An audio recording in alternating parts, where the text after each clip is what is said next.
আসসালামু আলাইকুম। যাদের সরল মুনাফার সমস্যা আছে এখনো, তারা এই ক্লাসটি দেখতে পারেন। আশা করি বেসিক ক্লিয়ার হবে। সো সবাই জানে বেসিক ক্লিয়ার হলে অ্যাডভান্স লেভেলও খুব একটা বেশি সমস্যা হবে না যদি প্র্যাকটিস করা থাকে। এবং ক্লাস 8 বিশেষ করে যারা ক্লাস 8 আছে, অর্থাৎ আমরা এই ফুল প্র্যাকটিসটা ক্লাস 8 এর বই থেকেই করব। সো আজকে বেসিক আলোচনা, চলেন আমরা জেনে নিই বেসিক কি আলোচনা আছে। তো ফার্স্টে আছে আসল নিয়ে কথাবার্তা, অর্থাৎ আসল কি, আসল কাকে বলে। আসল হচ্ছে যে টাকা প্রথমে জমা রাখা বা ঋণ দেওয়া হয় তাকে আসল বলা হয়। অনেক সময় আমাদের এমসিকিউতে আসল নির্ণয় করতে বলে, বিশেষ করে চাকরি পরীক্ষায়, বা আমাদের হচ্ছে ক্লাস 8 এরও এমসিকিউতে অনেক সময় আসে যে আমাদের এখানে আসল নির্ণয় করো। আসল নির্ণয় সূত্র হচ্ছে উপরে 100, নিচে হচ্ছে 100 ইন্টু সুদ, নিচে হচ্ছে সময় ইন্টু হচ্ছে সুদের হার। এবার আসে সুদ কাকে বলে। আসলের উপরে যে অতিরিক্ত টাকা প্রদান করা হয় তাকে সুদ বলে। ধরেন আপনার আসল হচ্ছে 100 টাকা, তার উপরে আপনি 1 বছর পরে আপনি তাকে টাকা দিলেন 110 টাকা, বা আপনি পাইলেন 110 টাকা। তাহলে আপনার মেইন টাকা ছিল, অর্থাৎ আসল ছিল 100 টাকা, অতিরিক্ত পেলেন 10 টাকা। এই 10 টাকা হচ্ছে সুদ। সুদ নির্ণয় করার সূত্র হচ্ছে সুদ সমান সমান আসল ইন্টু সুদের হার ইন্টু সময় ভাগ হচ্ছে 100। এটা হচ্ছে বেসিক সূত্র, যেটা আপনারা জানেন।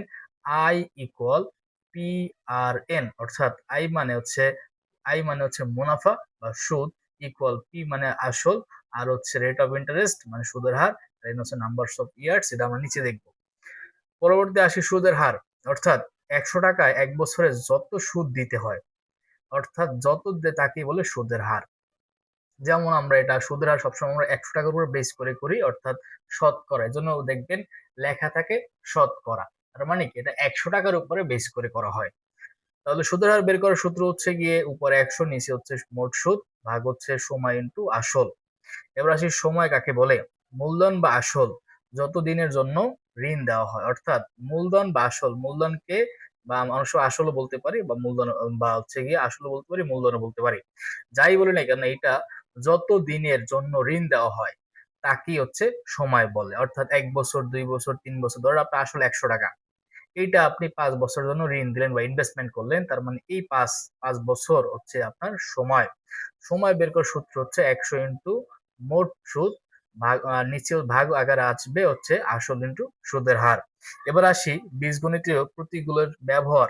এখানে আসল বা মূলধন, এটাকে আমরা ইংলিশে বলি প্রিন্সিপাল, এবং হচ্ছে এর সংকেত হচ্ছে পি। মুনাফার হারকে আমরা আমরা সংকেত বা রিপ্রেজেন্ট করি আর দ্বারা। আর মানে হচ্ছে রেট অফ ইন্টারেস্ট। এবার আসি হচ্ছে গিয়ে সময়। সময়কে রিপ্রেজেন্ট করি হচ্ছে আমরা বা প্রকাশ করি এন দ্বারা, এন মানে নাম্বার অফ ইয়ার্স। এবার 4 নম্বর হচ্ছে মুনাফা, অর্থাৎ মুনাফা মানে হচ্ছে আয়, আয় মানে প্রফিট। সবৃদ্ধি মূলধন বা মুনাফা আসলকে আমরা এ দ্বারা প্রকাশ করি। এ মানে হচ্ছে এখানে মুনাফা আছে, আসলও আছে, অর্থাৎ ওই যে 110 টাকা, 100 যোগ 10 টাকা, এটা সমান সমান লিখতে পারি এ। এ মানে যেখানে মুনাফা আছে, আসলও আছে। তো আজকে এই পর্যন্ত। আমরা নেক্সট আরো বেসিক থেকে অ্যাডভান্স লেভেল আসতে যাব। তো সে পর্যন্ত সবাইকে ধন্যবাদ, এবং সবাই ভালো লাগে শেয়ার করবে।